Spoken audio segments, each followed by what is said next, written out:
A gente vive na nuvem, é um fato. Nossas casas, o nosso trabalho, o nosso dinheiro, tudo isso depende de uma infraestrutura que é invisível, mas que, na teoria, simplesmente funciona. Mas, e se não funcionasse? Hoje a gente vai analisar o que acontece quando essa estrutura toda falha.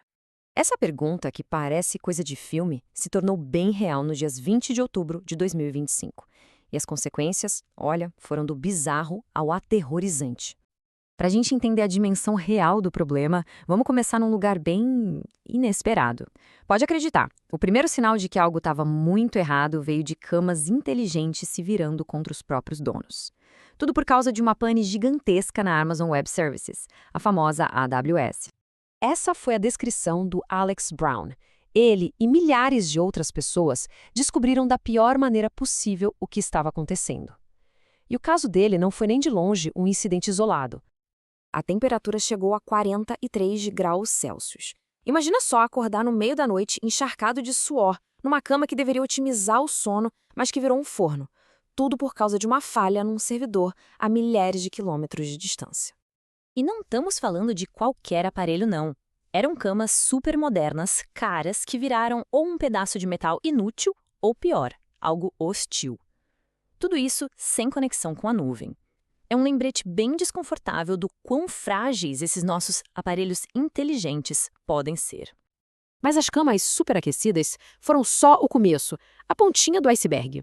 O que veio em seguida foi um efeito dominó que simplesmente paralisou boa parte da nossa sociedade conectada.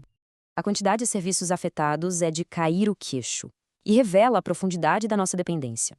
Em casa, câmeras de segurança Ring e Blink apagaram. A Alexa ficou muda. Até caixas de areia automáticas para gatos pararam de funcionar. Já no mundo dos negócios, o caos foi ainda maior. Sistemas de pagamento em restaurantes falharam, os pedidos online do McDonald's sumiram e companhias aéreas como a United e a Delta tiveram voos atrasados. E nem o trabalho ou o entretenimento escaparam. Zoom, Slack, Ticketmaster e até o ChatGPT, tudo fora do ar. O caos foi bem real.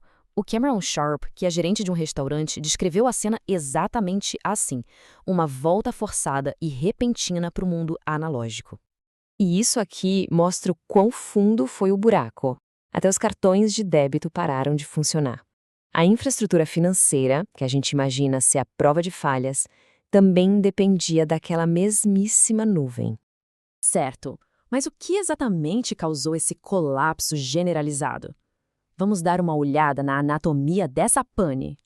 A raiz do problema, como a gente já falou, foi uma falha na Amazon Web Services, a AWS. Para quem não conhece bem, dá para pensar na AWS como a espinha dorsal da internet moderna. É aquela base invisível que sustenta milhões de empresas que a gente usa todos os dias. A falha começou num ponto bem específico, um serviço de banco de dados chamado DynamoDB, lá na região US East 1 da AWS, na Virgínia. Isso foi o gatilho para uma reação em cadeia, derrubando todos os sistemas que dependiam dele. O resultado? Um congestionamento gigantesco numa das principais artérias da internet, o que deixou milhares de aplicativos e serviços no mundo inteiro completamente no escuro. Esse evento todo acabou expondo uma vulnerabilidade crítica no nosso mundo digital, o verdadeiro calcanhar de Aquiles da nuvem. O problema fundamental aqui é a centralização.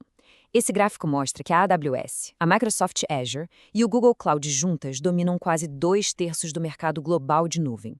Isso quer dizer que quando uma parte crucial de um desses gigantes falha, o impacto é sistêmico. Basicamente, nós criamos pontos únicos de falha, só que em uma escala global.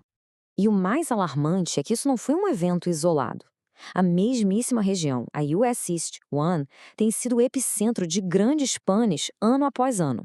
Aconteceu em 2020, em 2021, em 2023. É um padrão de falha que se repete e que expõe um risco sistêmico que, francamente, não dá mais para ignorar. E o custo dessa fragilidade é astronômico. Estima-se que esse tempo de inatividade custa para as maiores empresas do mundo mais de 400 bilhões de dólares por ano. Isso em perda de produtividade, de receita e, claro, em danos à reputação. Então a pergunta é: como construir um futuro mais resiliente? Isso nos leva a repensar a forma como o nosso mundo conectado foi construído.